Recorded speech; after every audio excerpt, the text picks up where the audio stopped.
Waalaikumsalam warahmatullahi wabarakatuh. Alhamdulillahirabbil alamin wassalatu wassalamu ala asyrofil anbiya'i wal mursalin sayyidina Muhammadin wa ala alihi wa sahbihi wa sallam ajma'in. Allahumma shalli wa sallim wa barik ala sayyidina Muhammad wa ala ali sayyidina Muhammad. Bapak Ibu jamaah salat subuh yang insyaallah dimuliakan Allah Subhanahu wa taala. Mari kita bersyukur kepada Allah dan mengucapkan alhamdulillahirabbil alamin.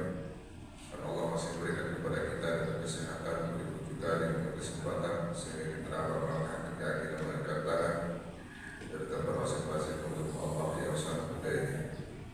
Selain daripada itu, selalu berikan salam kepada junjungan alam yang Nabi Muhammad SAW dan mengucapkan sholawat. Allahumma sholli wa sallim wa barik ala sayyidina Muhammad wa ala ali sayyidina Muhammad.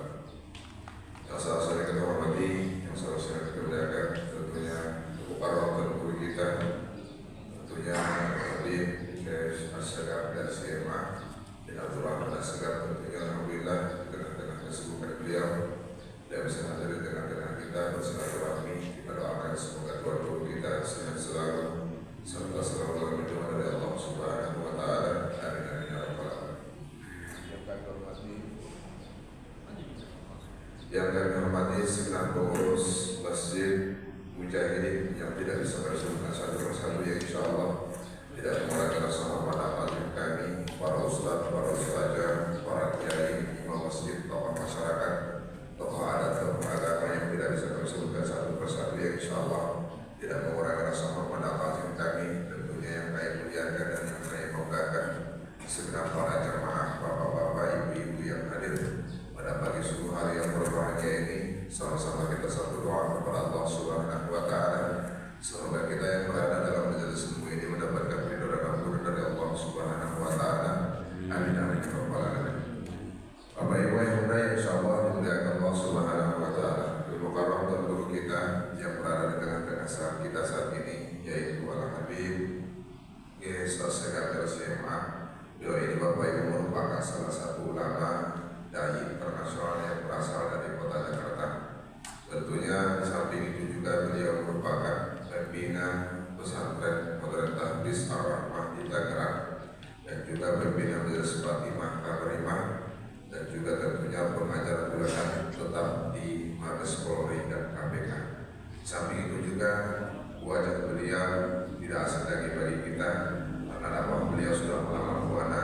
Tentunya pernah beliau mengisi media pertelevisian kita, salah satunya di TV One dalam program Damai Malaysiaku, News TV, Metro TV dan TV lainnya. Yang tentunya yang biasa kita melihat beliau melalui sosial media atau media televisi, pada pagi subuh hari yang berbahagia ini kita bisa duduk bersama Tuhan guru kita bertatap muka. Mudah-mudahan pertemuan ini diridhoi dan diberkahi Allah Subhanahu wa taala. Amin amin ya rabbal alamin. Bapak Ibu yang mulia, insyaallah dimuliakan Allah Subhanahu wa taala, kedatangan kita pada pagi subuh hari ini, tujuan daripada safari dakwah kita pada pagi subuh hari ini, kami hadir dari Yayasan Amanah Muslim Indonesia bersama Tuan Guru kita yang tentunya bersilaturahmi kepada jamaah, kepada yang kami undangkan. Mudah-mudahan dengan ada acara seperti ini selalu kita istiqomah untuk beribadah kepada Allah Subhanahu wa taala. Tujuan selanjutnya Bapak Ibu seperti halnya brosur yang ada di tangan ayahanda kami, bunda kami pada saat ini, tentunya kita masih terus melanjutkan untuk membumikan Al-Quran, menyebarluaskan Al-Quran dalam rangka mendakwahkan Al-Quran, Al-Qurankan masyarakat dan juga memasyarakatkan Al-Quran, mewujudkan para generasi Qurani, insyaallah berkah. Tentunya alhamdulillah Bapak Ibu gerakan ini sudah kita galakan, yang mana tentunya ini selaras dengan dakwah yang ditinggalkan oleh almarhum Syekh Ali Jaber, yang mana tentunya adinda-adinda beliau juga ikut serta berjuang di dalamnya, yang mana bersama tuan-tuan guru kita yang lain dan juga termasuk tuan guru kita yang berada di tengah-tengah kita saat ini, sama-sama dalam rangka mewujudkan generasi Quran. Alhamdulillah gerakan itu sudah kita galakan 2 tahun lebih kurang, kita segera galakan tentunya di provinsi-provinsi yang lain dan juga kepada pelosok negeri, yang mana musyawarah Quran ini kita bagikan secara gratis, yang tujuannya ialah supaya dari kita ini lebih giat, lebih fokus, lebih giat untuk membaca dan menghafal Al-Quran. Mudah-mudahan salah satu cara ini, upaya ini, lahirlah para generasi Quran, para bersilaturahmi pada pagi hari ini. Kita juga berserta mengajak, menggugah hati yang hendaknya itu sama-sama kita ikut berjuang bersama-sama kami yang tentu dalam rangka menunjukkan generasi Quran ini. Mudah-mudahan tentunya kita termasuk sahabat daripada Al-Quran, Ahlul Quran yang tentunya ikut berjuang bersama Al-Quran. Mungkin kita tidak aktif setiap harinya membaca Al-Quran karena ramainya mata. Mungkin kita tidak aktif setiap harinya menghafal Al-Quran karena dulunya umur. Tapi kita masih bisa tercatat sebagai Ahlul Quran yang siap mensupport para generasi kita, dijadikan kita untuk menjadikan mereka para penghafal Al-Quran. Maka cara cerdas inilah yang insya Allah mendapatkan amal jariah yang mengalir secara deras. Oleh sebab itu, sebelum kita serahkan kepada Tuhan Guru kita, tentunya sejenak Bapak Ibu kita akan menjalankan kantor amal bagi hendaknya bunda kami yang ingin membantu perjuangan ini, yang ingin membantu dakwah ini, satu perjuangan dengan kita, Tuhan Guru kita. Pada pagi subuh hari ini kita mengamalkan sedekah subuh yang mana tentunya niat yang baik, perbuatan yang baik akan menghasilkan hal yang baik. Sejenak Bapak Ibu, kepada tim kita persilahkan sama-sama kita bersolawat kepada Rasulullah Sallallahu Alaihi Wasallam. Sallallahu ala Muhammad, sallallahu alaihi wasallam, sallallahu ala Muhammad, sallallahu alaihi wasallam, sallallahu ala Muhammad, sallallahu alaihi wasallam, sallallahu ala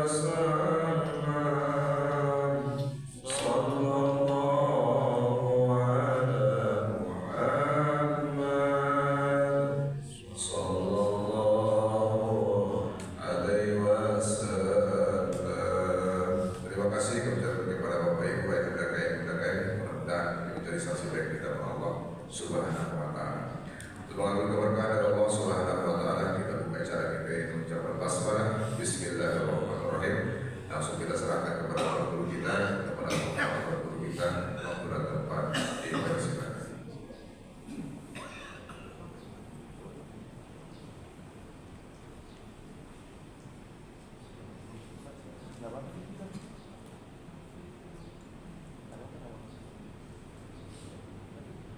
Bismillahirrahmanirrahim.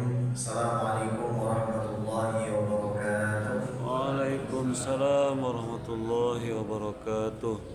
Alhamdulillah, wassalatu wassalamu ala sayyidina Rasulillah, sayyidina wa maulana Muhammad ibn Abdillah wa ala alihi wa sahbihi wa mawala.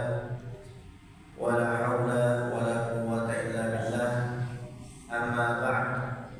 فنوينا تعلم وتعليم والتذكر والتذكير والنفع والانتفاع والإفادة والاستفادة والإقامة والاستقامة والحث على التمسك بكتاب الله وسنة رسول الله ابتغاء لمرضات الله ووجهه الكريم. اللهم فقهنا في الدين وعلمنا التأويل واجعلنا من الذين يستمعون القول فيتبعون أحسنه. اللهم أرنا الحق حقا وارزقنا اتباعه وأرنا الباطل باطلا وارزقنا اجتنابه وأدخلنا برحمتك في عبادك الصالحين. آمين يا رب العالمين. Para alim ulama, para asatiz, tuan-tuan guru sekalian, wabil khusus segenap pengurus dan jamaah Masjid Al-Mujahidin Kota Padang yang dimuliakan oleh Allah. Puji syukur kehadirat Allah Subhanahu wa taala yang telah mengumpulkan kita pada pagi hari ini di tempat yang mulia ini. Insyaallah kita semua mendapatkan keberkahan majelis ilmu sebagaimana disabdakan oleh baginda Nabi besar Muhammad sallallahu alaihi wasallam yang terlalu banyak apabila hendak kita jelaskan di sini. Pada pagi hari ini saya merasa bersyukur sekali diberikan kesempatan oleh Allah Subhanahu wa taala untuk sama-sama bermuajah dengan Bapak Ibu sekalian. Mudah-mudahan nanti apa yang saya sampaikan ini bermanfaat buat diri saya pribadi dan kita semua, dan semakin menambah kecintaan kita dan pengertian pemahaman kita terhadap kedudukan baginda Nabi besar Muhammad sallallahu alaihi wasallam. Nabi Muhammad sallallahu alaihi wasallam ini sangat luar biasa. Allah tidak menciptakan apapun seperti beliau. Allah tidak membuat sesuatu yang lebih indah dari beliau. Allah tidak menciptakan siapapun dengan kedudukan seperti beliau. Al-Imam Izz bin Abdul Salam di dalam kitab Bidayah Usul fi Tafdhir Rasul menjelaskan bahwa setidaknya Nabi Muhammad SAW ini memiliki 40 kelebihan dibandingkan nabi-nabi yang lain. Kalau mau saya tambahkan jauh lebih banyak lagi, karena yang tidak disebutkan oleh Imam Izz bin Abdul Salam ini juga sangat banyak. Dan kami mendapatkan sanad daripada kitab ini dari guru kami Profesor Dr. Hisham Kamil Hamid Musa di Mesir. Yang pertama, kalau kita mau membandingkan beliau dengan nabi-nabi yang lain, kalau nabi-nabi yang lain itu adalah raja bagi umatnya, maka raja bagi seluruh manusia adalah baginda Nabi besar Muhammad Sallallahu Alaihi Wasallam. Maka daripada itulah beliau bersabda, "Ana sayyidu waladi Adam yaumal qiyamati wala fakhr." Aku adalah tuan bagi seluruh anak Adam di hari kiamat. Bukan maksudku untuk menyombongkan diri. Yang kedua, Nabi Muhammad Sallallahu Alaihi Wasallam beliau adalah tempat berkumpulnya para nabi dan rasul di hari kiamat. Jadi semua nabi dan rasul pun akan juga mencari baginda Nabi besar Muhammad Sallallahu Alaihi Wasallam di hari kiamat. Adam faman dunahu tahta liwa yaumil qiyamah wala fakhr. Adam dan nabi-nabi yang datang setelahnya akan berada di bawah benderaku di hari kiamat, bukan maksudku untuk membanggakan diri. Yang ketiga, Allah Subhanahu wa taala memberikan liwat atau bendera sebagai simbol pujian hanya kepada satu orang, dan bendera tersebut hanya diberikan kepada baginda Nabi besar Muhammad sallallahu alaihi wasallam. Biyadi liwaul hamdi yaumil qiyamati wala fakhr. Kelak di tanganku Allah akan memberikan liwaul hamdi, lambang daripada pujian, bukan maksudku untuk membanggakan diri. Yang keempat, Nabi Muhammad sallallahu alaihi wasallam adalah satu-satunya manusia yang bisa menyelamatkan seluruh manusia, memberikan keringanan mereka dengan syafaat beliau ketika semua manusia dikumpulkan dalam keadaan muratan ghurlahuma, tidak berpakaian, tidak berkhitan, tidak beralas kaki. Ada yang terbenam keringat sebetisnya, ada yang terbenam keringatnya seluruh badannya, menunggu di padang mahsyar khamsina alfasana, 50.000 tahun. Akan tetapi pada saat itu karena tidak kuat, kita semua mencari bantuan. Kita semua datang ke Nabi Adam alaihissalam. Nabi Adam menjawab apa? Nafsi-nafsi, sendiri-sendiri saja. Saya tak bisa tolong, saya bantu. Padahal Nabi Adam orang tua kita semua, tapi beliau tak bisa tolong. Padahal malaikat sujud kepada beliau atas ilmu yang Allah berikan, akan tetapi tidak satupun beliau bisa tolong. Bani Israil, pergi saja ke Nabi Nuh. Nabi Nuh berdakwah 950 tahun. Setelahnya tidak ada satu manusia yang tidak beriman. Itu hadiah yang Allah berikan kepada Nabi Nuh. Setelah hanya memiliki pengikut 200 orang, selama kurang lebih 700 tahun sisa hidup Nabi Nuh alaihissalam di atas permukaan bumi, tidak ada orang kecuali pasti menyembah Allah SWT. Nah, kemudian Nabi Nuh mengatakan nafsi-nafsi, saya pun tak bisa tolong kamu. Badidhabu ila Musa, pergilah kamu semua ke Nabi Musa. Kita mendatangi Nabi Musa alaihissalam yang membawa 450.000 Bani Israel selamat dari perbudakan dan penyiksaan Firaun. Akan tetapi Nabi Musa juga menjawab nafsi-nafsi. Pergilah kalian ke Nabi Isa alaihissalam. Saat berjumpa Nabi Isa mengatakan yang bisa menyelamatkan kalian ada satu orang. Satu orang yang disebutkan gelarnya di dalam Al-Quran. Walaqad ghafarallahu ma taqaddama min dzambika wa ma ta'akhkhar.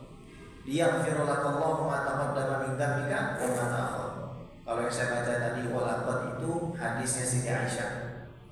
Kalau ini surat Al-Fatih, inna fatahna laka fathan mubina liyaghfira lakallahu ma taqaddama min dzambika wa ma ta'akhkhar. Sesungguhnya aku Allah membukakan bagi dirimu wahai Muhammad kemenangan yang nyata supaya aku dapat memaafkan kesalahanmu bahkan kamu sebelum berbuat kesalahan itu, dan memaafkan kesalahanmu setelah kamu berbuat kesalahan. Padahal kita tahu Nabi Muhammad tidak pernah buat salah. Salahnya Nabi Muhammad itu menjadi syariat. Telat bangun sholat subuh Nabi Muhammad menjadi syariat qadha, begitu pula seterusnya. Akhirnya kita semua datang ke Nabi Muhammad. Lalu Nabi Muhammad SAW mengatakan, analah, sayalah yang berhak untuk memberikan pertolongan. Kalau kita mau berpikir sejenak, berhenti, bahwasanya lebih elok apabila semua umat Nabi dan Rasul tersebut diselamatkan oleh nabinya masing-masing. Misalkan putra putri Nabi Adam yang jumlahnya 40, apa hubungan mereka dengan Nabi Muhammad? Nabi Nuh alaihissalam, apa hubungan umatnya dengan Nabi Muhammad? Nabi Hud, Nabi Saleh, apa hubungan umat mereka dengan Nabi Muhammad? Nabi Musa, bahkan sampai Nabi Isa, secara langsung mereka tidak pernah berjumpa dengan Nabi Muhammad. Nabi Muhammad juga belum dilahirkan. Namun mengapa harus satu orang yang menyelamatkan seluruh umat manusia, bahkan termasuk para nabi? Dari sini kita bisa mengambil kesimpulan bahwa jabatan Nabi Muhammad ini memang betul tiada tandingnya di sisi Allah. Tak bisa dilawan oleh nabi manapun. Begitu tinggi jabatan beliau. Kalau kita mau ukur dengan hitungan matematis, dakwah Nabi Muhammad SAW adalah dakwah yang paling ringkas. Hanya 23 tahun. 23 tahun ini umur anak ibu S1 ibu. Bahkan umur pernikahan bapak ibu jauh lebih lama dari Nabi Muhammad SAW.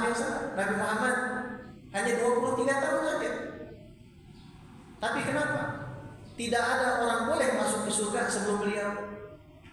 Tidak ada umat Nabi manapun yang masuk surga sebelum umat beliau. Nabi SAW bersabda, Nahdul akhirun as-sabiquna yawmal qiyamah. Kami memang umat yang datangnya terakhiran, tapi urusan masuk surga kami duluan.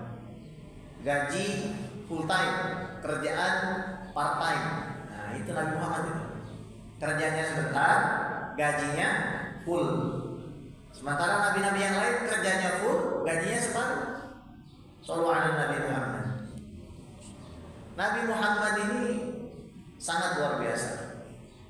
Kalau nabi-nabi yang lain diutus hanya bagi umat mereka, Nabi Muhammad ini bagi seluruh alam. Wa ma arsalnaka illa rahmatan lil alamin. Bahkan bukan hanya bagi manusia, bagi jin juga demikian. Dan Nabi Muhammad ini tidak, menggunakan jin sebagaimana Nabi Sulaiman alaihissalam. Tapi beliau itu mengajarkan jin, majelis ta'lim sama jin. Ditanya sama sahabatnya, dari mana? Rasulullah, dari ngajar jin. Ada jin yang kembar kakak adik. Itu disabdakan sama Nabi, nanti salah seorang di antara kamu mati. Yang menguburkan adalah orang terbaik di zaman itu. Selang beberapa puluh tahun setelah wafatnya Nabi, ada satu khalifah keturunan Sayyidina Umar bin Khattab yang menguburkan jenazah ular. Ular itu adalah jin tersebut. Lalu datang suaranya. Ini hadisnya hasan ya, riwayat Imam Al-Baihaqi. Jadi Imam Al-Baihaqi itu hafal 100.000 hadis. Julukannya Nasir Madhab Syafi'i, penolongnya Madhab Syafi'i. Orang tersebut adalah Umar bin Abdul Aziz. Beliau adalah khalifah yang sangat adil. Ya, di zaman itu, mohon maaf nih, zakat dan sedekah itu diletakkan di kamar mandi masjid. Karena tidak ada orang yang tidak mampu pada zaman beliau ini. Dan beliau mati dibunuh. Jadi itu Nabi Muhammad. Jin saja disayang sama beliau. Bukan diperbudak bahasanya. Kalau kita lihat binatang-binatang dengan Nabi Sulaiman di dalam Al-Quran, mereka semua takut dengan Nabi Sulaiman. Semut takut diinjak sama Nabi Sulaiman. Burung udud mau digoreng sama Nabi Sulaiman, mau dimasak sama Nabi Sulaiman. Ya. Tapi dengan Nabi Muhammad tidak demikian. Batu yang kita anggap sebagai benda mati mengucapkan salam kepada beliau. Hadis Sahih Muslim. Makanan ketika dimakan bersama beliau dan para sahabat bertasbih memuji Allah Subhanallah. Hadis Sahih Muslim juga. Pelepah kurma menangis, yang kita anggap benda mati menangis karena merasa cemburu dengan mimbar yang dibuat oleh para sahabat untuk khutbahnya Nabi. Lantas Nabi mengatakan, halla tuhibbina an takuni ma'i fil jannah, memangnya kamu tidak mau bersama saya di surga? Akhirnya diam pelepah kurma tersebut. Lantas dikuburkan di bawah mimbar Nabi Muhammad SAW. Mujizat Nabi Muhammad ini paling hebat. Ada orang mengatakan masih hebat Nabi Isa. Nabi Isa bisa menghidupkan orang mati. Ada orang mengatakan masih hebat Nabi Musa. Nabi Musa bisa keluarkan air dari batu. Masih hebatan Nabi Musa alaihissalam bisa membelah lautan. Nah, masih jauh lebih hebat Nabi besar Muhammad sallallahu alaihi wasallam. Yuk kita buktikan saja. Nabi Isa adalah Nabi kita dan kita wajib beriman mencintai beliau. Nanti kelak beliau akan turun di Masjid Damaskus di Menara Putih. Kedua tangan beliau di atas sayap malaikat. Kemudian beliau memakai kain yang dicelupkan warnanya ke saffron. Jadi warnanya mirip-mirip dengan kubah masjid kita itu, bajunya Nabi Isa itu. Rambutnya gondrong, ikat, dan ketika Nabi Isa itu menundukkan kepalanya, maka keringatnya itu menetes seperti mutiara Nabi Isa AS. Dan beliau akan sholat di belakang cucunya Nabi, Imam Mahdi. Ya, tapi belum keluar Imam Mahdi. Kalau ada yang ngaku Imam Mahdi palsu itu sudah banyak, Pak. Dari dulu sudah banyak. Bahkan di Jakarta orang Tanah Abang juga ada yang ngaku Imam Mahdi itu. Ya, orang Tanah Abang ngaku Imam Mahdi. Itu Nabi Isa. Nanti beliau akan bernafas. Ketika beliau menghembuskan nafasnya, sejauh mata memandang, orang yang tidak punya iman mati. Dan beliaulah yang akan membunuh Dajjal. Dajjal itu matinya seperti kalau ibu masak. Ibu lihat air, garam dimasukkan, nanti akan larut, akan memuai. Garam itu akan meleleh, hancur. Nah, begitulah matinya Dajjal di tangan Nabi Isa. Nabi Isa hebat, bisa menghidupkan orang mati dengan izin Allah. Tapi orang mati yang dihidupkan sama Nabi Isa sudah meninggal. Bandingkan dengan jumlah hati orang yang dihidupkan oleh Nabi Muhammad. Saya kalau ditanya misalkan, apa mukjizatnya Nabi yang paling jelas? Jawabannya adalah kita semua. Kita ini tidak pernah jumpa dengan beliau. Kita tidak pernah ngaji dengan beliau. Kita tidak pernah mencium tangan beliau. Tapi kita beriman dengan beliau. Kok bisa, Pak? Bapak sholat subuh, ibu sholat subuh di sini. Memangnya sudah pernah ketemu Nabi Muhammad? Belum. Ini salah satu mukjizatnya Nabi besar Muhammad Sallallahu Alaihi Wasallam. Banyak orang belum pernah berjumpa dengan Nabi, tapi matanya mengalirkan air begitu deras, rindu kepada beliau Sallallahu Alaihi Wasallam. Nah, Nabi Muhammad ini luar biasa. Kalau Nabi Musa tadi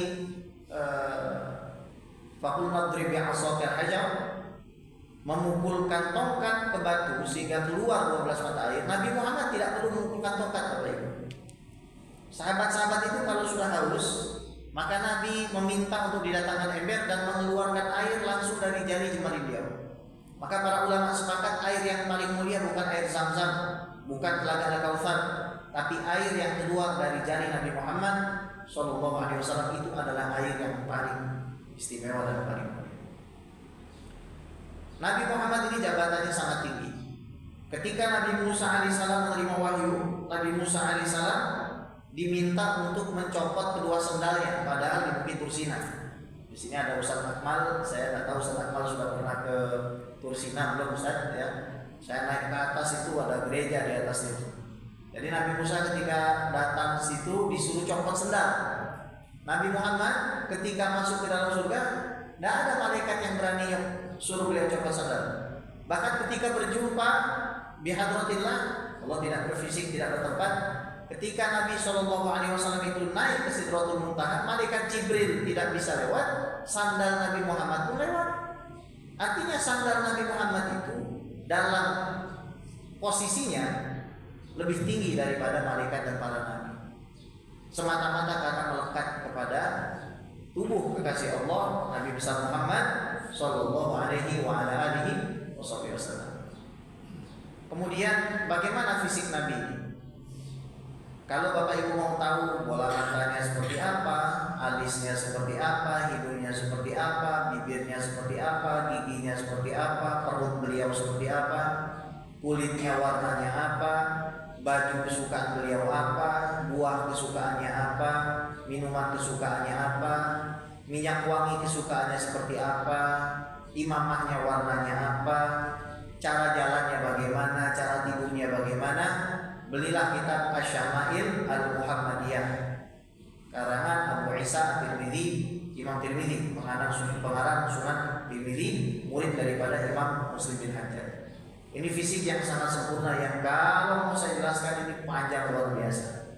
Yang pasti Nabi Muhammad tidak pernah ke dokter gigi Ibu selama 63 tahun, tapi giginya putih bersih, tidak ada yang keropos, apalagi giginya itu tanggal kecuali pada saat beliau berperang. Perut beliau itu rata dengan dadanya, kuat fisiknya. Imam Ibnu Hajar mengatakan kekuatan seorang Muhammad bin Abdillah setara dengan kekuatan 40 orang normal yang kuat. Tapi Nabi Muhammad orangnya sabar, tidak pernah memukul, bahkan benda pun tidak pernah dipukul sama dia. Mukul meja, mukul tembok, itu tidak pernah dilakukan oleh Nabi Muhammad SAW. Beliau tidak mau membalas cacian dan makian orang lain. Pada suatu hari Sayyidina Abu Bakar dicaci maki oleh seorang. Datang Rasulullah duduk. Ini kan tanda tanya Pak. Ada orang caci maki sahabatnya, Nabi duduk di situ. Tapi diam aja Nabi itu. Diam, didengarkan caci maki. Lama-lama Sayyidina Abu Bakar katakan dibalas. Ketika Sayyidina Abu Bakar membalas cacian tersebut, Nabi SAW bangkit. Bingung Sayyidina Abu Bakar. Ya Rasulullah, apakah kau marah pada dirimu? Maka kata Nabi, enggak. Saya mau kasih tahu kamu, waktu kamu dihina dan kamu tidak membalas, Allah kirimkan malaikat untuk membela kamu. Allah lah yang menghinakan orang yang menghinakan. Tapi ketika kamu mulai membalas cacian orang lain, malaikat tersebut pergi dan saya pergi. Nabi SAW dengan jabatan yang luar biasa, kalau Bapak Ibu datang ke rumah beliau, yang Bapak Ibu saksikan bukan manusia duduk di atas singgasana emas, tapi manusia yang sedang apa Ibu? Menambal sandalnya sendiri, menjahit robekan bajunya sendiri, membantu anak dan istrinya. Dan beliau sangat sayang dengan anak-anaknya. Kalau Sayyidah Fatimah itu datang, beliau itu bangun Pak, dari kursinya bangun, nyambut anak kecil. Bangun dari kursinya, menyambut anaknya, dicium tangan anaknya, diberikan tempat duduk beliau untuk Sayyidah Fatimah bersama. Kalau dia lagi sholat, Sayyidina Hasan dan Husain naik ke atas punggung, tidak dimarahin, tidak dibentak, tidak diharding. Kalau beliau lagi sholat, kemudian dengar suara anak kecil nangis, maka diringankan bacaan sholat beliau. Tadinya beliau mau panjang-panjang Pak, tapi ketika dengar suara anak kecil nangis, lantas dipendekkan bacaan beliau karena rahmat kepada sang anak dan juga ibunya. Nabi Muhammad kalau datang ke pasar sama seperti Bapak Ibu berdagang, berjualan, itu Nabi. Ketemu sama orang, tersenyum. Identifikasi wajah Nabi itu tidak bisa dari hidung ke bawah Pak. Kalau Bapak mau tahu Nabi Muhammad sedang marah, sedang sedih, sedang bahagia, itu dari hidung ke atas. Jadi kalau dari hidung ke bawah Bapak Ibu, itu Nabi tidak pernah berubah. Setelannya selalu beliau itu mubtasimun, selalu beliau itu tersenyum. Kemudian akhlak Nabi SAW, beliau ini orang yang paling baik pada istrinya, paling sayang kepada anak perempuan. Di zaman Nabi hidup, anak perempuan ini banyak yang dikubur hidup-hidup, dianggap aib dan cacat. Datang Nabi, datang syariat Islam, dirubah. Perempuan dapat hak waris. Bahkan Nabi mengatakan, wa in kuntum mufaddilan ahadan afadhaltu nisa. Kalau saya boleh memberi lebih dari anak-anak saya, yang saya berikan lebih adalah anak saya yang perempuan. Nabi SAW sangat cinta dengan kita. Yang nanti dicari oleh Nabi SAW, Bapak Ibu sekalian, itu bukan orang-orang yang rajin sholat. Nggak dicari, karena orang-orang yang rajin sholat sudah pasti dekat dengan beliau. Tidak pula dengan orang-orang yang banyak sholawat, meskipun sholawat ini adalah keutamaan. Kenapa? Karena orang yang banyak sholawat pasti dekat dengan beliau. yang mendapatkan syafaat beliau, pertolongan beliau adalah orang-orang yang rajin berbuat dosa besar, orang-orang yang rajin berbuat maksiat. Syafaati di ahli kabair min ummati.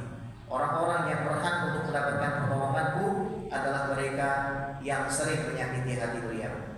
Karena Nabi ini hidup, Bapak Ibu. Nabi ini tidak mati, mati jasadnya saja. Jasadnya pun tak mati. Kalau Bapak Ibu mau tahu, jasad para Nabi ini beda dengan jasad orang biasa. Bahkan karena orang biasa juga dikasih keistimewaan ini. Dalam Sunan Imam Abu Dawud, Nabi bersabda, Innallaha harrama 'alal ardi ajsadal anbiya. Allah mengharamkan bumi itu untuk memakan jasad para nabi. Silahkan dibuka Google, kemudian tulis jasad 7 jasad marbot masjid yang utuh di Bogor. Itu kalau nggak salah 14 tahun lalu. Ada itu liputannya di detik.com, liputan. Bukan jasad ulama, bukan jasadnya Habib Kiai Angku, bukan. Jasad marbot masjid dan pengurus masjid utuh setelah 14 tahun lamanya. Apalagi jasadnya baginda Nabi besar Muhammad Shallallahu Alaihi Wasallam. Lantas apa yang bisa kita buktikan pada beliau? Pertama, kita harus menjadi umat yang peduli kepada keadaan bangsa, khususnya umat Islam. Saudaraku, di Indonesia ini umat Islamnya terbesar di dunia, 200 jutaan. Masjidnya terbanyak, hampir 1 juta masjid. Akan tetapi 72% tidak bisa baca Al-Quran. 72% tidak bisa baca Al-Quran. Makanya di Indonesia ini makmur aliran sesat. Ada orang mengaku Imam Mahdi itu biasa. Dulu ada yang ngaku Nabi, namanya Ahmad Musaddiq. Ada lagi yang ngaku Nabi di perbatasan Jawa Timur sama Jawa Tengah dengan Jawa Barat, namanya Tugimin. Kan kalau sholawat gak enak. Kalau Allah sholli ala Sayyidina Muhammad enak. Kalau Allah sholli ala Tugimin enak itu. Ya, tapi ada aja tuh orang hidupnya tuh ada aja gitu orang-orang seperti itu. Nah, wajar. Kenapa? Jangan kita bicara panjang-panjang masalah ilmu agama. Bahkan baca Al-Quran saja 72% tidak ada yang sanggup. Nah, di depan kita ini ada mushaf yang akan diwakafkan, insya Allah. Kami mengajak pada Bapak Ibu sekalian untuk berpartisipasi. Yang pertama, kita berusaha untuk mencintai Nabi Muhammad SAW agar kita mendapatkan syafaat beliau. Yang kedua, sebagai kewajiban kita, karena para ulama mengatakan man lam yahtam bi amril muslimin falaysa minhum. Orang yang tidak peduli kepada urusan umat Islam maka tidak boleh digolongkan ke dalam golongan umat Islam. Dan yang ketiga, sebagai amal dari kita semua, idza mata ibnu adam inqata'a anhu amalu ila min thalathatin illa sadaqatin jariyatin aw ilmin yuntafa'u bihi aw waladin shalihin yad'ulah. Yang pertama adalah sedekah jariyah. Dan wakaf Al-Quran ini salah satu penolong kita insyaallah di yaumil kiamat. Mudah-mudahan sedikit yang saya sampaikan bermanfaat. Mohon maaf semalam kami juga tidak bisa datang karena sebenarnya ini saya sedang nahan sakit sekali, ini separuh badan ini syaraf saya terjepit, jadi ini tidak bisa saya gabungkan. Ini susah. Ini kalau begini dia turun sendiri. Tapi nanti insyaallah jam 5 sore saya ada jadwal dengan dokter saraf di Rumah Sakit Semen Padang.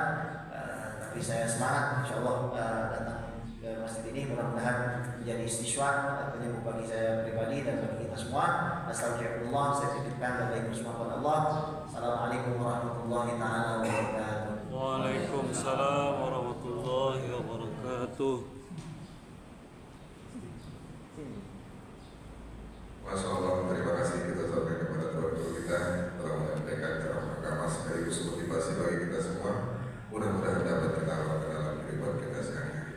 Bapak Ibu yang mulia, insyaallah dimuliakan Allah Subhanahu wa taala. Berkah syukur dari para jamaah, pengurus masjid, pengurus surah, majelis taklim yang ikut hadir, bapak-bapak, ibu-ibu, jamaah ayah dakai para moderator yang ikut hadir dalam perjuangan ini. Maka alhamdulillah tentunya setelah kita distribusikan, yang tentunya sudah puluhan ribu mushaf yang sudah kita bagikan kepada para generasi Quran dan juga kepada pelosok negeri. Yang tentunya secara Bapak Ibu kita akan mengalihkan pandangan jamaah kepada layar yang disediakan oleh tim kita, rangkaian cuplikan video singkat daripada kegiatan yang kita lakukan ketika musyawarah Quran ini kita distribusikan kepada para generasi Quran dan juga kepada pelosok-pelosok negeri. Tentunya sejenak Bapak Ibu kita menyaksikan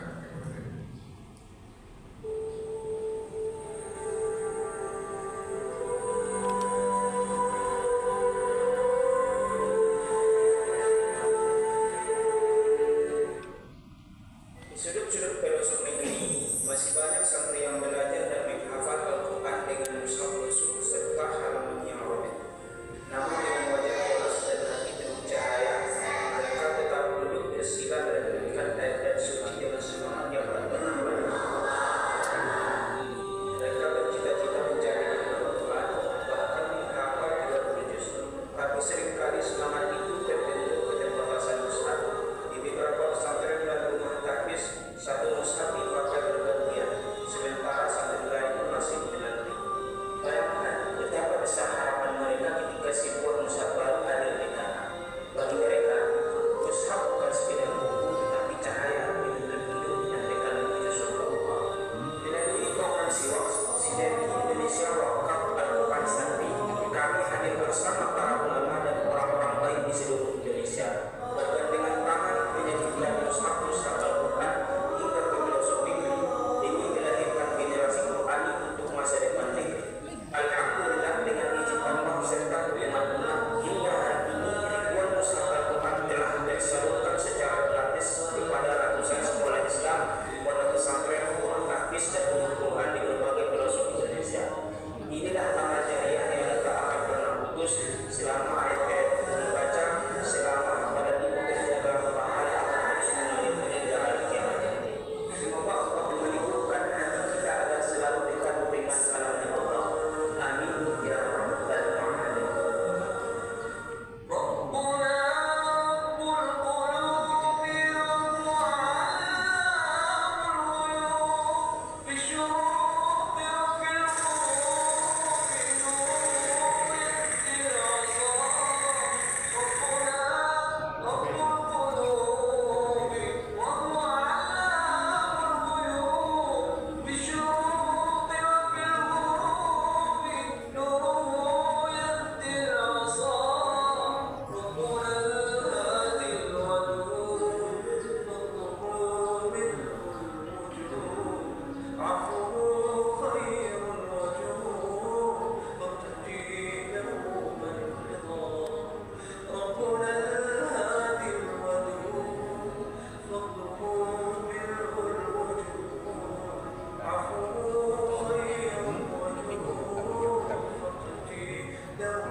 Assalamualaikum warahmatullahi wabarakatuh. Rasulullah sallallahu alaihi wasallam bersabda, jika seseorang hendak meninggal maka putus amal ibadahnya kecuali dari 3. Salah satunya sedekah berjana. Menurut sedekahnya, bersama Yayasan Amanah Muslim Indonesia Siwaks yang sedang berjuangkan Al-Quran, membagikan Al-Quran, bagi Al-Quran kepada pelosok negeri, anak-anak untuk hafal Al-Quran. Semoga kita sama-sama bisa investasikan kita supaya sama-sama bahagia dan bahagia. Amin ya rabbal alamin. Assalamualaikum warahmatullahi wabarakatuh. Waalaikumsalam. Masya Allah, terima kasih.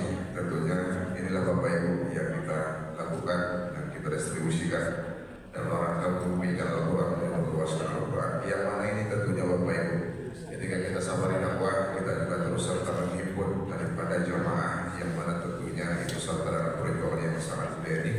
Maka yang selalu kita ajak jamaah untuk berlepas tapi keluar berlomba-lomba dalam kebaikan. Pada momen ini Bapak Ibu, sebelum kita tutup acara kita ini, tentunya ini juga yang kita lakukan di masjid yang mulia ini, tentunya mengajak jamaah yang mana tujuannya sama-sama dalam rangka menunjukkan generasi Quran yang mencetak para penghafal Al-Quran. Maka pada momen ini Bapak Ibu, Al-Mukarram dan Ibu kita akan memberikan bagikan kenang-kenangan khusus yang mana diberikan secara khusus, yaitu satu musyawah Quran dan juga sertifikat wakaf yang langsung ditandatangani oleh Tuan Guru kita, yang mana ini sebagai ucapan terima kasih kenang-kenangan hadiah. Ini bukan jual beli Al-Quran, apalagi tentunya lelang yang kita adakan pada pagi subuh hari ini. Ini adalah ajakan infak sedekah wakaf yang sifatnya komitmen, tidak harus ditunaikan pada pagi hari ini. Jika nanti Bapak Ibu berkesempatan untuk mendapatkan Al-Quran ini, harapan kami dibaca dan juga dipelajari, tidak hanya menjadi bacaan, tidak hanya disimpan, tapi tentunya kita juga membacanya. Maka sering kami mengajak jamaah untuk berwakaf, kami juga terus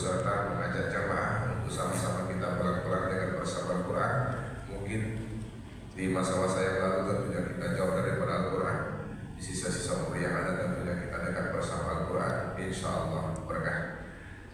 Bapak Ibu yang mulia yang insyaallah dimuliakan Allah Subhanahu wa Ta'ala. Seperti tempat-tempat sebelumnya, ketika kita melakukan kunjungan safari dakwah, kita selalu memberikan kesempatan kepada 10 jamaah terbaik saja yang siap kita seridho membelanjakan hartanya kepada Allah Subhanahu wa Ta'ala, ikut serta bersedekah berwakaf di angka 10 musyafah Al-Quran, yang mana tentunya setakat dengan 1 juta rupiah saja.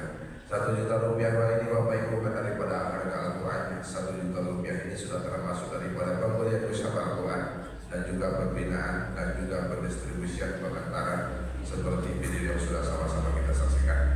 Seperti tempat-tempat sebelumnya Bapak Ibu, tidak hanya 10 orang yang serta bahkan lebih. Timbul satu pertanyaan, kenapa mereka bisa? Apakah mereka karena kaya raya? Maka jawabannya tidak. Mereka bisa karena ajakan yang kita tawarkan sifatnya komitmen. Komitmen di sini tidak harus ditunaikan pada pagi subuh hari yang berbahagia ini. Pada pagi subuh hari ini kami hanya mengajak Bapak Ibu untuk setakat berbiasa dulu. Mudah-mudahan dengan izin kita Allah mudahkan urusan kita, Allah mudahkan rezeki kita, Allah ijabah segala doa-doa kita. Maksudnya bagaimana Ustaz? Pagi hari ini kita berniat, boleh kita tunaikan sedekah wakafnya besok.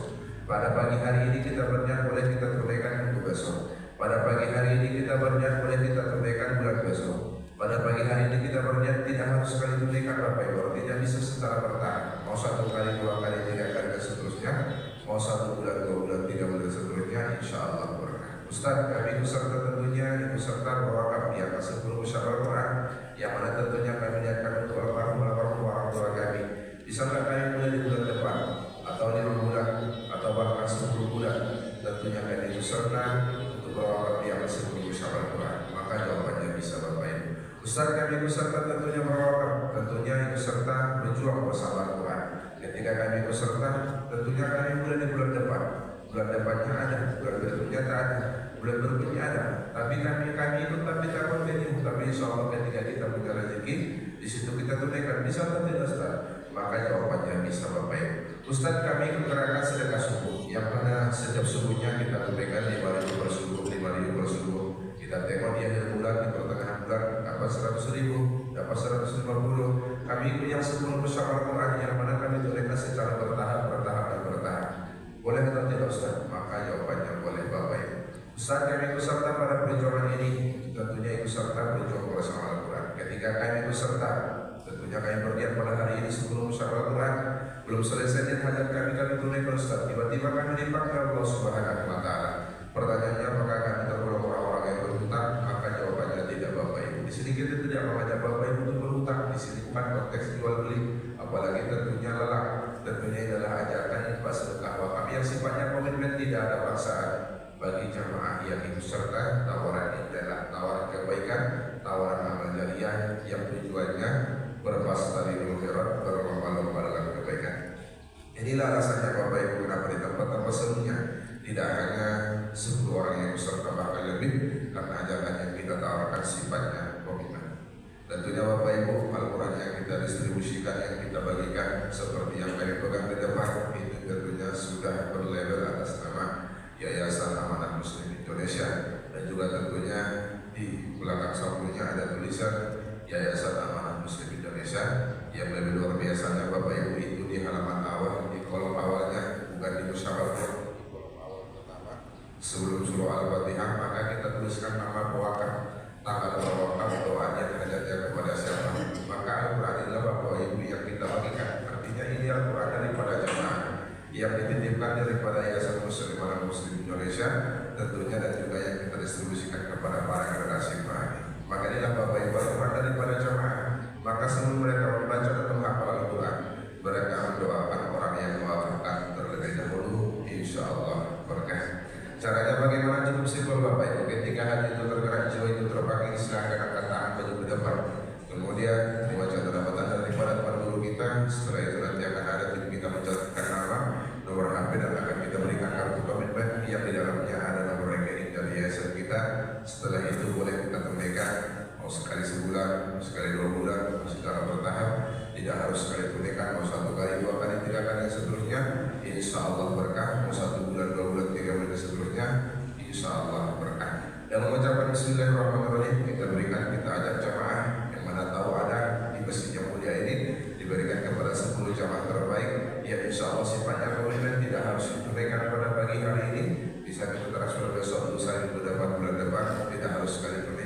membacanya secara bertahap, mau 1 kali, 2 kali, 3 kali dan seterusnya, mau 1 bulan, 2 bulan, 3 bulan dan seterusnya. Kalau ada Bapak Ibu yang Bunda kami, Bismillah, silahkan angkat tangan. Ada kira-kira Ibunda kita di belakang, ayah Anda kami barangkali pujian-pujian yang pertama, insyaallah sebelum kita tutup acara kita ini, tentunya adalah jangan infak sedekah wakaf yang sifatnya komitmen, tujuannya berwasila di akhirat, berlomba-lomba dalam kebaikan, insyaallah berkah. Ada kira-kira Ibunda kita di belakang, atau langsung saja pada tahun 5 musyawarah Quran, sebelum musyawarah Quran silakan insyaallah nanti sampaikan kepada tim kita, mudah-mudahan yang menjadi saksi baik di hadapan Allah Subhanahu wa taala. Jika nanti Bunda kami ingin tentunya ikut serta, nanti ada tim kita awal di belakang, silakan bertanya tentunya seputar tentang bagaimana caranya dan juga teknisnya, insyaallah. Ada yang kami barangkali yang kali musyawarah Quran, sebelum musyawarah Quran insyaallah, yang tentunya tujuannya berpas tapi berharap berlomba-lomba dalam kebaikan. Kita hitung dulu sama-sama, 5, 4, 3, 2, 1, Masya Allah. Bapak Ibu yang berdaya, insyaallah dimuliakan Allah Subhanahu wa taala. Tentunya bagi Bapak Ibu nanti yang ikut serta mungkin tidak terbiasa secara terang-terangan, takut riya, takut sombong, tidak mau menampakkan amal jariah. Nanti setelah selesai acara ini silahkan jumpai tim kita berapapun nominalnya, mau 1 mushaf, 2 mushaf, 3 mushaf atau lebih yang kita sebutkan, atau di bawah yang kita sebutkan, silahkan catatkan namanya. Mudah-mudahan ini menjadi saksi baik di hadapan Allah Subhanahu wa taala. Mohon maaf atas kesalahan dan kehilapan atas penyampaian. Kita tutup dengan ucapan alhamdulillahirabbil alamin. Wabillahi taufiq wal hidayah. Assalamualaikum warahmatullahi wabarakatuh. Waalaikumsalam warahmatullahi wabarakatuh.